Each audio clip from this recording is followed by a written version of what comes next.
Dukung terus channel ini dan jangan lupa tekan tombol like dan subscribe-nya. Jika ada kesalahan pada gambar, harap dimaklumi. Karena alur cerita novel dan komik sedikit berbeda. Orang selalu tergoda setiap kali seseorang melontarkan saran. Lagi pula, mereka tidak akan pergi kemanapun jika mereka tetap tinggal di dalam gua. Jika mereka bisa bergabung dengan Suke di Tanah Misteri, di bawah perlindungannya, mereka tidak perlu takut pada apapun. Tidak, kami benar-benar tidak bisa pergi, seru seseorang. Apakah kalian lupa? Ilusi tersebut lambat laun akan menelan ingatan kita, sebelum akhirnya memperbesar emosi dan keinginan kita. Bukankah lebih buruk jika kita kehilangan ingatan kita dan entah bagaimana menjadi musuhnya? Kata-katanya membawa orang banyak kembali ke akal sehat mereka. Kemudian, mereka semua berkeringat dingin. Dia benar, dalam situasi di mana mereka menjadi musuh Suke, mereka lebih baik mati di alam ilusi. Pria itu sangat menakutkan, dia bisa dengan mudah mempermainkan mereka sampai mati tanpa mengedipkan mata. Lupakan saja, lebih baik tidak pergi, kata seseorang. Yang lain berlama-lama dan ragu-ragu. Tiba-tiba, seseorang berteriak, lihat, gambarnya berkedip lagi. Para pembudidaya melihat ke langit-langit sekaligus, hanya untuk melihat pemandangan berkedip sampai putih. Saat cahaya putih menghilang beberapa saat kemudian, pemandangan di dalam gambar sudah berubah. Itu menunjukkan alam ilusi setelah beberapa bulan berlalu. Dengan senjatanya dan teknik menipu, entah bagaimana Suke berhasil hidup damai di istana selama beberapa bulan, dengan peri Zixia dan putri muda di sisinya. Janda permaisuri hampir menerima ini. Berada di sekitar Suke beberapa bulan ini, perlahan tapi mengejutkan, mengubah pandangannya tentang pemuda yang tak tahu malu ini, sampai pada titik di mana dia bahkan mengembangkan keramahan terhadapnya. Jika Anda ingin membaca lebih banyak bab, silakan kunjungi free web VL Channel Meter untuk mengalami kecepatan pembaruan yang lebih cepat. Karena dia adalah seorang pemuda yang luar biasa. Dalam beberapa bulan yang singkat ini, dia telah memperkenalkan banyak alat baru, seperti cermin hitam ajaib yang kemudian dia ketahui adalah televisi. Di dalam cermin hitam ada banyak orang kecil, dan Anda dapat melihat dan mendengarkan apa yang mereka lakukan dan katakan. Ada juga kotak hitam yang disebut perekam yang bisa mengeluarkan banyak lagu aneh dan indah. Jika Anda menginginkannya, itu juga bisa merekam nyanyian Anda. Begitu hal ini muncul, peri Zixia, putri muda, dan janda permaisuri terpesona. Setiap kali mereka punya waktu, mereka akan merekam suara nyanyian mereka dan kemudian memainkannya sendiri. Suke secara khusus membangun ruang kedap suara di ruangan itu, menyiapkan ruang karaoke untuk ketiganya bernyanyi sesuka hati. Hidup sangat gila di sini, sehingga pada satu titik Suke berpikir bahwa dia telah kembali ke bumi. Jika dia tidak dibatasi dalam apa yang bisa dia lakukan, dia hampir saja mengatur internet dan membuat komputer untuk bermain game. Namun, ternyata Anda tidak bisa menghentikan hal-hal buruk terjadi. Janda permaisuri tetaplah janda permaisuri. Dalam bulan-bulan yang singkat ini, meskipun pandangannya tentang Suke telah berubah dan dia bahkan mengembangkan beberapa perasaan positif tentangnya, pikirannya masih bersama putra dan negaranya. Dia membawa senjata Suke ke pandai besi istana dan memerintahkan mereka untuk mempelajari dan membuatnya kembali. Pandai besi ini hidup sesuai dengan nama mereka. Dengan produk jadi di depan mereka, mereka akhirnya berhasil mengembangkannya setelah beberapa bulan. Satu-satunya hal yang hilang adalah peluru. Suatu hari, janda permaisuri bertemu dengan Suke dan meminta peluru darinya. Lagi pula, beberapa bulan yang lalu, Suke berkata bahwa dia akan memberinya peluru jika dia bisa tinggal selama beberapa hari. Sekarang setelah beberapa bulan berlalu, dia merasa sudah waktunya. Apakah kamu yakin ingin peluru itu? Suke bertanya sambil tersenyum. Janda permaisuri mengangguk, ya, jangan khawatir. Saya tidak akan membakar jembatan setelah menyeberanginya. Kamu bisa tinggal di istana selama yang kamu mau.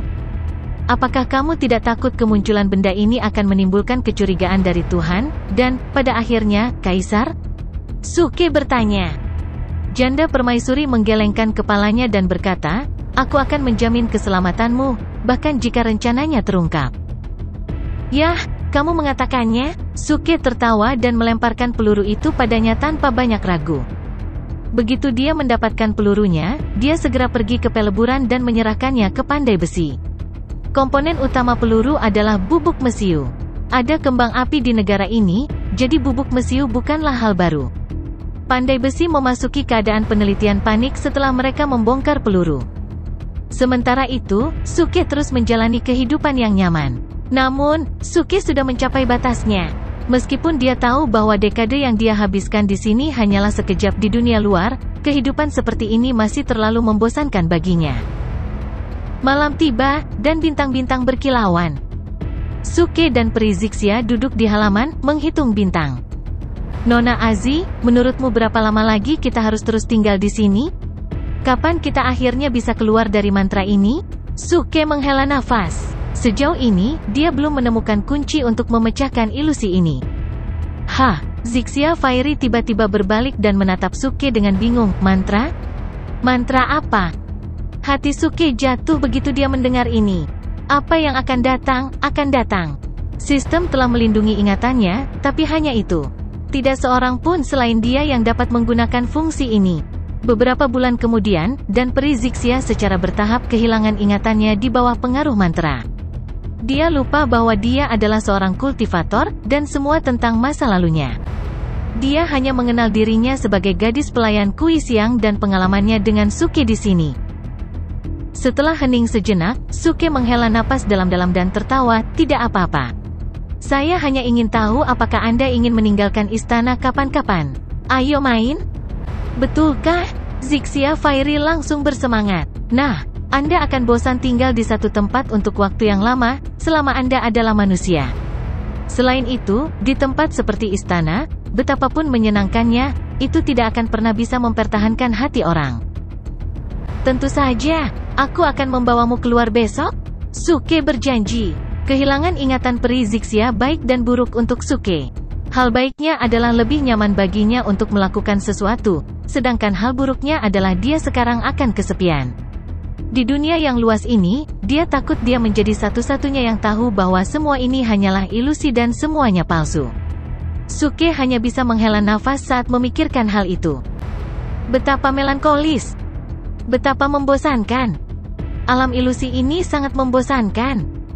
Tidak bisakah saya memiliki sesuatu yang terjadi untuk bertindak tangguh? Senapan Gatling saya, tank saya, kapal induk saya, semuanya haus akan aksi. Saya tidak ingin hidup seperti ikan asin. Sama seperti nyala api yang tidak bisa dibungkus kertas, berita ruang peleburan akhirnya menyebar. Berita bahwa Pandai Besi sedang mempelajari peluru dan senjata telah bocor. Raja Jin mengalami masa sulit sejak putrinya diculik. Beberapa bulan telah berlalu, dan dia tidak bisa ditemukan. Seolah-olah dia telah menghilang tanpa jejak. Namun, dia juga mendengar beberapa desas-desus tentang perilaku aneh janda permaisuri baru-baru ini. Dia sering tinggal di kamarnya dan memerintahkan agar tidak ada yang diizinkan mendekat. Dan ketika dia pergi ke kamarnya, dia akan selalu membawakan makanan dari Imperial Kitchen. Setelah malam tiba, dia kemudian akan pergi ke kamar yang berbeda untuk tidur. Semua jenis tanda menunjukkan bahwa ada orang lain yang tinggal di istana hati murni janda permaisuri. Untuk mengkonfirmasi kecurigaannya, dia akhirnya mengirim orang untuk menyelidiki. Saat itulah smelter diketahui sedang mengembangkan senjata baru dan menggunakan bubuk mesiu dalam jumlah besar. Hal ini segera dilaporkan kepada Kaisar. Dua pria secara pribadi pergi ke rumah peleburan. Setelah menyaksikan tumpukan pistol dan peluru, mereka akhirnya kehilangan ketenangan. Tuhan, khususnya, diperparah. Sebab, menurut keterangan Butler, halaman muda yang mengambil sang putri pernah menggunakan persenjataan serupa, hanya saja ukurannya lebih besar. Begitu mereka kembali ke ruang kerja Kaisar, keduanya terdiam. Pada saat itu, bahkan yang paling bodoh pun akan menebak apa yang terjadi. Tuhan akhirnya berbicara, Yang Mulia, sekarang sangat jelas bahwa halaman muda itu tinggal di istana janda permaisuri. Kesunyian. Kaisar memelototinya dengan marah dan intens, yang secara efektif menghentikan Lord untuk melanjutkan. Meskipun hati Tuan penuh amarah, dia tidak berani menyerang Kaisar dan membungkuk dalam-dalam. Setelah menarik napas beberapa kali, Kaisar berkata dengan tenang, dinding punya telinga. Jangan umumkan ini dulu, tapi yakinlah, aku akan memberimu penjelasan tentang masalah putri muda. Terima kasih, Yang Mulia. Tuhan merasa lega. Reputasi janda permaisuri dipertaruhkan. Dia takut kaisar akan mengorbankan putrinya untuk menjaga integritas janda permaisuri. Tuan, apa pendapatmu tentang senjata itu? Tanya kaisar tiba-tiba, melontarkan pandangan serius ke arah Tuhan. Sang Bhaggava merenung sejenak sebelum kesadaran muncul dalam dirinya. Terkejut, dia berkata, Yang Mulia, apakah Anda memikirkan? Ya, sekarang negara-negara perbatasan semakin kuat, semakin sulit untuk menekan mereka. Namun, jika saya dapat memiliki benda ini, tentara saya akan sekuat harimau dengan sayap terpasang pada mereka. Mereka akan bertarung seolah-olah surga ada di pihak mereka. Saya sudah melihat tujuan besar saya untuk menyatukan seluruh dunia menjadi kenyataan dalam waktu dekat. Kaisar menyatakan, matanya dipenuhi dengan ambisi dan kegembiraan. Selamat, Yang Mulia. Tuhan hampir tidak bisa menahan keinginannya. Dia sudah lama menyadari potensi persenjataan yang luar biasa. Sebelum itu, aku punya misi untukmu. Itu juga akan membuatmu bisa membunuh musuhmu dengan kedua tanganmu sendiri. Kaisar melanjutkan, dengan sedikit rasa dingin di matanya. Karena penjahat memiliki senjata yang sangat kuat, kami tidak dapat mengizinkannya untuk menggunakannya. Kumpulkan 1000 tentara yang berani mati dan bagikan senjata dan amunisi ini kepada mereka. Besok malam, Anda akan melenyapkan penjahat di Istana Hati Murni. Ingat, jangan mengkhawatirkan janda permaisuri tentang hal ini untuk saat ini. Atas perintahmu, terima kasih, Yang Mulia. Keesokan harinya, Suke membenamkan dirinya di tempat tidur dan menolak untuk bangun. Dulu ketika dia masih seorang kultivator, dia bisa pergi berhari-hari tanpa tidur dan masih merasa bersemangat dan energi. Namun, sekarang dia telah menjadi manusia, dia merasa seperti akan mati hanya karena begadang 2 malam. Untungnya, sistem memiliki kemampuan pemulihan otomatis. Kalau tidak, tubuhnya akan benar-benar memburuk meskipun hanya tinggal di sini selama beberapa bulan. Dia tidur sampai siang, dan akhirnya dia membuka matanya dengan malas. Segera, dia mulai menghela nafas pada dirinya sendiri. Aku tidak bisa menahannya. Setiap hari terlalu membosankan. Lewatlah sudah hari-hari gemilang ketika saya masih menjadi raja tangguh. Memikirkan bahwa aku akan jatuh begitu rendah ke tanah seperti ini, sungguh menyedihkan. Mendesah. Suke menghela nafas panjang lagi saat dia memanggil antarmuka sistem sekali lagi. Dia ingin bermain dengan hal-hal menyenangkan apapun yang bisa dia temukan di sana. Setelah melalui sebagian besar toko sistem, tidak ada yang menarik perhatiannya selain rokok. Namun, ketika dia membuka bingkisan sistem, apa yang dilihatnya berhasil menghentikannya sejenak. Di dalam kompartemen parsel terdapat 3 tas hadiah. Mereka belum dibuka sejak Suke berada di panggung bayi asli. Mereka disebut tas hadiah pertumbuhan besar.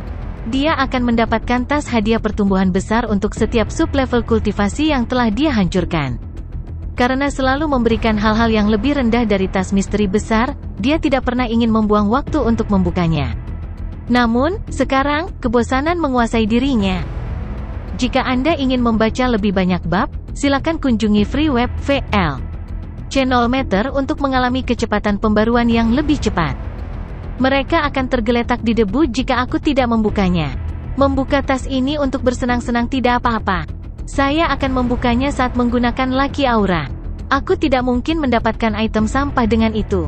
Suke menyeringai, lalu dengan cepat duduk di tempat tidur. Dengan pikirannya, dia mengaktifkan Lucky Aura, dan pada saat yang sama mengarahkan pandangannya pada salah satu tas hadiah pertumbuhan besar.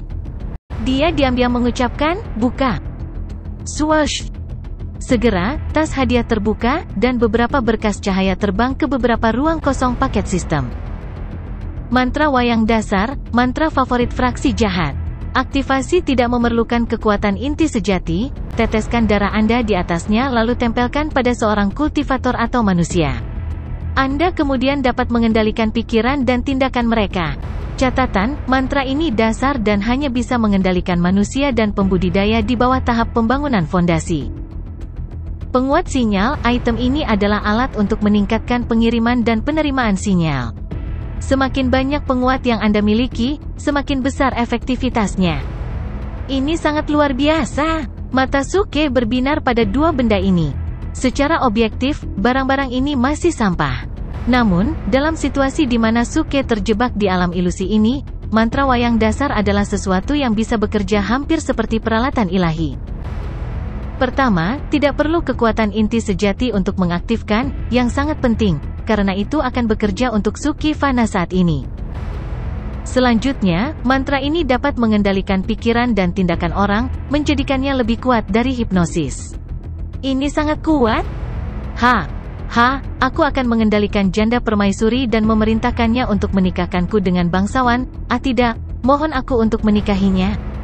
Maka aku akan menjadi ayah kaisar? Tidak perlu bagi saya untuk melalui begitu banyak masalah hanya untuk menyatukan dunia. Suke merasa senang dengan pemikiran itu. Dia sekarang benar-benar bosan sehingga dia akan menjadi gila. Padahal, kemunculan mantra ini telah membantunya menemukan kesenangan dalam hidup. Tapi apa sih penguat sinyal itu? Apakah ini jenis alat yang sama dengan tali merah perkawinan dan batang hitam? Apa? Saya sekarang di dunia penggarap? Apa gunanya sinyal di sini? Suke melihat item kedua. Penghinaan dengan cepat memenuhi wajahnya saat dia menggelengkan kepalanya dengan penuh semangat. Item ini bisa berguna di bumi, tetapi tidak memiliki tempat di dunia penggarap.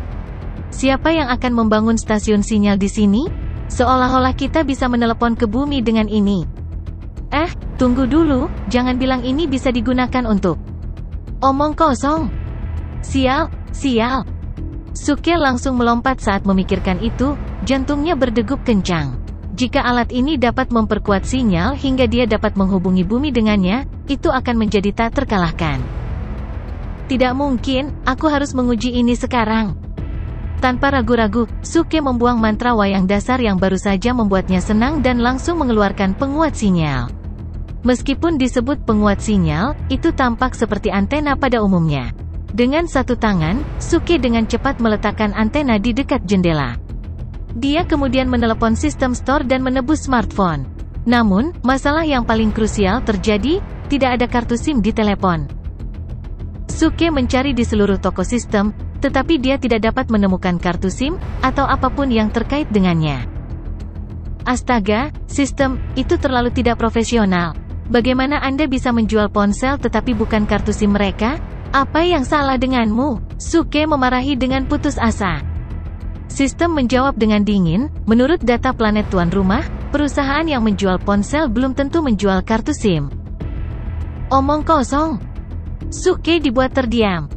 Apalagi yang bisa dia lakukan? Sistemnya benar, tidak ada aturan yang menyatakan bahwa penjual ponsel juga harus menjual kartu SIM. Sangat menyebalkan. Suke merasa sangat marah. Kesempatan untuk menghubungi bumi tepat di depan matanya, tetapi dia tidak dapat melakukan apa-apa hanya karena dia tidak memiliki kartu SIM. Tunggu. Tiba-tiba, Suke memikirkan sesuatu, lalu dengan cepat bertanya, sistem, dapatkah fungsi penagih utang mengalahkan debitur melakukan hal lain selain memukuli orang? Ding! Tuan rumah sekarang memiliki satu kesempatan untuk menggunakan fungsi Debt Collector Beats Debtors. Fungsi ini tidak terbatas pada memukuli orang. Itu termasuk penagihan hutang, penampilan tamu, penjemputan di bandara, menjalankan tugas, jawab sistem. Sebuah jendela muncul pada saat bersamaan. Antarmuka sistem telah mencantumkan daftar harga untuk semua jenis fungsi. Memukul orang dan menagih hutang adalah yang paling mahal, diikuti dengan penampilan tamu dan penjemputan di bandara. Meski mengejutkan, menjalankan tugas itu murah. Itu dia. Fungsi menjalankan tugas dibuat hanya untuknya. Sistem, saya menggunakan fungsi Debt Collector Beats Debtors. Temukan seseorang untuk membeli kartu SIM di bumi, lalu kirimkan ke saya. Suke tersenyum, sangat bersemangat. Dia tidak akan memiliki kesempatan untuk menggunakan fungsi pemukulan dari Debt Collector Beats Debtors dalam beberapa dekade ini. Penagih utang di bawah fungsi ini semuanya sangat kuat, dan siapapun yang ada di daftar itu akan membutuhkan jutaan acting top points untuk diaktifkan. Itu adalah jumlah yang tidak mampu dibeli oleh Suke. Fungsi menjalankan tugas, di sisi lain, berbeda. Ia menawarkan layanan yang sangat baik dengan harga yang lebih cantik, dan jumlahnya disesuaikan untuk setiap pelari tugas. Saat Suke menyaring daftar, matanya tertuju pada pelari peringkat teratas. Bertindak tangguh Raja Yekyu? Ayo, apa-apaan ini? Bajingan, beraninya penipu ini menggunakan gelarku? Suke hampir melompat karena marah. Bahkan gelar Act of King tidak eksklusif akhir-akhir ini. Bagaimana itu legal atau dapat diterima? Jadi dia disebut Act of King, tapi kesampingkan itu, bagaimana bisa seseorang dengan gelar itu meminta bayaran yang sangat kecil? Hanya satu acting tough point untuk suatu tugas? Apa perbedaan antara itu dan melakukannya secara gratis? Saya, Suke, lebih baik mati daripada melakukan itu. Aku bahkan tidak akan membiarkanmu mendapatkan satu acting tough point. Aku akan mencari orang lain. Suke mengeluh. Dia tidak tahan orang lain bertindak keras di depannya. Namun, ketidakpuasannya dengan cepat hilang ketika dia melihat harga orang lain di daftar ini. Peringkat 2 dalam daftar, Act of King Chen Beixuan, mengenakan biaya 100.000 acting tough points per tugas. Peringkat 3 dalam daftar, Act of King Li Qiye, dikenakan biaya 1 juta acting tough point per tugas. Lupakan, aku bukan orang picik. Sebagai orang yang unggul, saya harus murah hati. Ye Qiyu baik. Saya akan memberi Anda gelar Act of King. Bagi saya, mulai hari ini, saya akan menjadi Act of Saint Suke. Suke berbicara pada dirinya sendiri dan memutuskan untuk mengabaikan pesuruh peringkat 2 dan peringkat 3, yang mengenakan biaya selangit. Dia mengklik nama, Ye Qiyu, dan memasuki halaman pengenalan fungsinya. Ye Qiyu, membawa sistem tangguh tindakan terhebat di kota, setia pada negaranya, benar, memiliki seorang putri yang lucu. Dia bertingkah tangguh di kota? Apa-apaan, apakah sistem Act of begitu umum saat ini? Suke bertanya-tanya dengan keras, tetapi tidak terlalu memikirkannya. Dia telah membaca novel web yang tak terhitung jumlahnya di masa lalunya dan terbiasa dengan semua jenis sistem yang berbeda. Dia tertarik pada putri yang disebutkan dalam pendahuluan. Sistem pengantar minim macam apa ini? Berapa umur putri Ye Qiyu? Bagaimana dia lucu? Apakah Anda punya foto? Bisakah dia melakukan pengiriman sebagai gantinya? Saya akan mengangkat kedua tangan untuk membuktikan bahwa saya tidak bersalah saat bertemu dengannya, tanya Suke. Namun, sistem tetap diam. Suke tidak bisa berbuat banyak, jadi dia berhenti memikirkannya. Dengan hati yang dipenuhi kegembiraan, dia memesan dengan Ye Qiyu untuk membeli kartu SIM dan juga untuk dia membawa rokok. Tidak ada pilihan, rokok di sistem terlalu mahal, yang ada di bumi sedikit lebih terjangkau. Ding, selamat, pesanan Anda telah berhasil dilakukan. Pesanan Anda sedang menunggu pengiriman. Lead time akan menjadi 1 bulan sampai 10 tahun. Mendesah. Suke jatuh kembali ke tempat tidur, diliputi oleh kebosanan sekali lagi. Menempatkan pesanan dengan debt collector Beach the Beaters telah memberinya sedikit harapan, tetapi waktu tunggu 1 bulan hingga 10 tahun di layar tampilan benar-benar mengecewakan. Itu telah memadamkan kegembiraannya seperti seember air dingin, membasahinya dari ujung kepala sampai ujung kaki. Dia bisa menerima penantian jika sudah sebulan atau bahkan beberapa bulan. Namun, 10 tahun, itu terlalu lama. Dia bahkan mungkin telah kembali ke bumi saat itu. Mendesah. Suke menghela nafas lagi.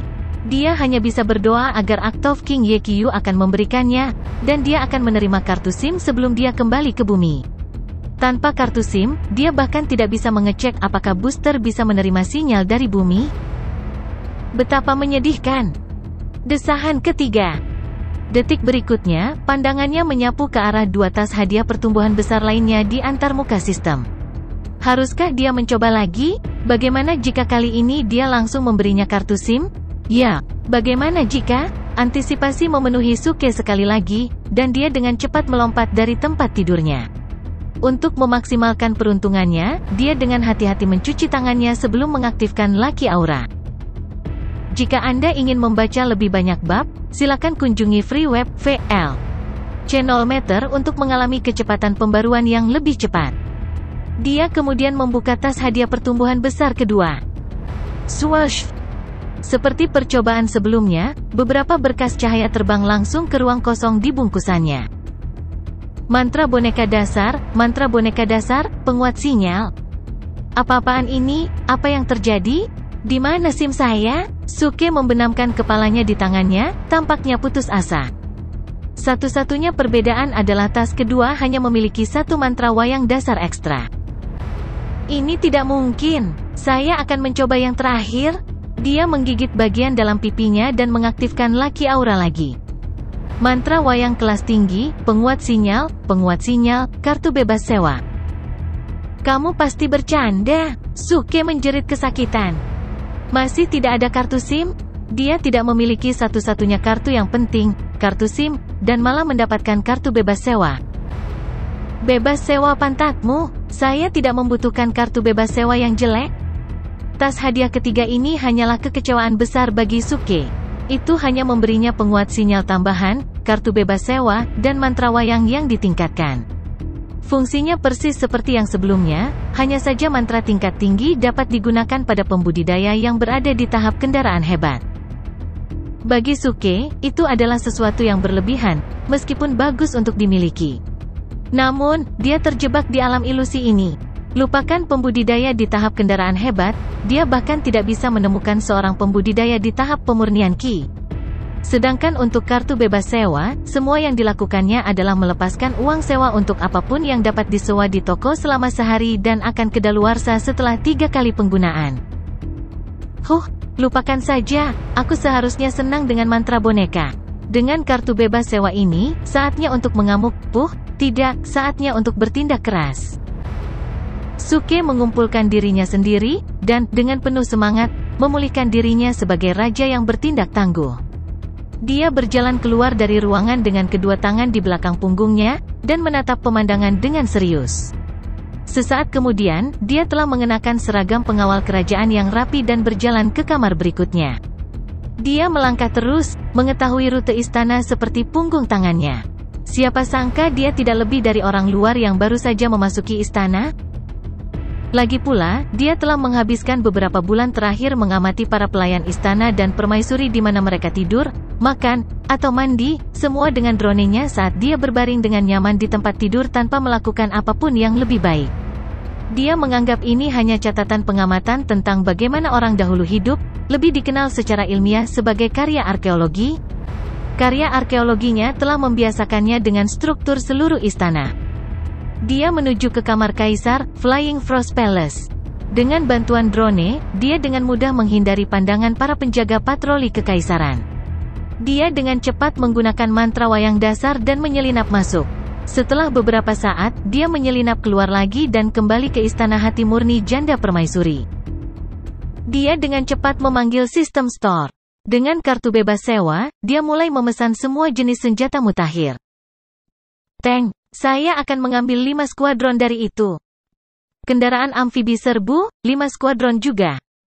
Kendaraan artileri lacak, 10 skuadron. Mobil roket, beri aku 20 skuadron. Pembom, 10 eselon. Pesawat tempur, 10 eselon. Manusia besi, 20, tidak, beri aku 50 unit. Suke menyia-nyiakan kartu bebas sewa seperti seorang raja. Dia memerah semua yang bisa disewa dari sistem selama mungkin. Dia hanya ingin melampiaskan rasa frustrasinya, bersikap tangguh, dan merasa baik. Tak lama kemudian, banyak tank dan semua jenis kendaraan lapis baja memenuhi ruang besar di depan istana hati murni. Semua jenis pesawat tempur berbaris di samping. Dia bahkan memiliki 50 model Iron Man yang berbeda, yang, seperti pasukan baja, menunggu perintahnya. Perintah mental Suke mengendalikan semuanya.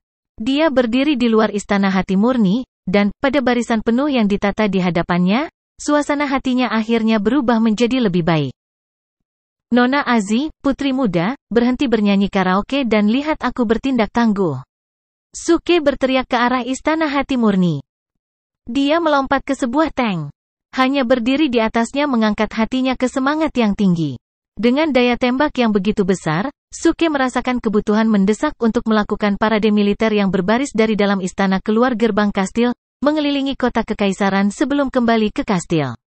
Itu akan mengesankan. Pada saat yang sama, udara terasa berat di rumah peleburan istana. Monarch Jin telah memanggil 1000 tentara yang berani mati dari regu panahan dan membuat mereka menjalani pelatihan khusus. Mereka berlatih dengan pistol sepanjang hari dan akhirnya menyempurnakan bidikan mereka. Mereka jauh dari baik, tetapi Kaisar telah memerintahkan mereka untuk membasmi Suke malam ini. Misi mereka malam ini adalah mencegah teknologi ini mengalir ke negara lain, dan setiap detik penundaan itu mahal harganya. HMPH, Huaan, saat hari ini datang lagi tahun depan, itu akan menjadi peringatan kematianmu. Senyum dingin tersungging di bibir Monarch Jin saat dia mengamati 1000 tentara di rumah peleburan. Dia sudah mengerti dari kepala pelayan bahwa Suke memiliki Gatling gun yang bisa membunuh beberapa orang secara instan. Namun, dia dipenuhi dengan kepercayaan diri. 1000 tentara yang menembak pada saat yang sama akan jauh lebih kuat daripada yang disebut Gatling gun. Tentara, setelah malam ini, baik hidup atau mati, kalian semua akan menjadi pahlawan bangsa Li. Monarch Jin berbalik ke arah 1000 tentara dan mengangkat cangkirnya. Cambuk. 1000 tentara semuanya mengangkat cangkir anggur mereka pada saat yang sama dan bersama-sama mereka berteriak, tidak takut hidup atau mati, kami akan menyerahkan hidup kami untuk kaisar. Ketika suara mereka turun, semua orang menelan anggur mereka dalam satu tegukan. Langit berangsur-angsur menjadi gelap. Raja Jin memimpin 1000 tentara keluar dari rumah peleburan. Dia mengarahkan pandangannya yang intens dan dingin ke arah Pure Heart Palace. Detik berikutnya, dia naik ke atas kudanya dan meninju udara, berteriak, matilah Huan. Basmi pemberontak. 1000 tentara bergemuruh mengejarnya. Bunuh dia. Di atas kudanya, dengan 1000 tentara di belakangnya, Monarch Jin dengan anggun menyerbu Istana Hati Murni. Novel akan diperbarui terlebih dahulu di FREEBN, Vel.com. Kembalilah dan lanjutkan membaca besok, semuanya.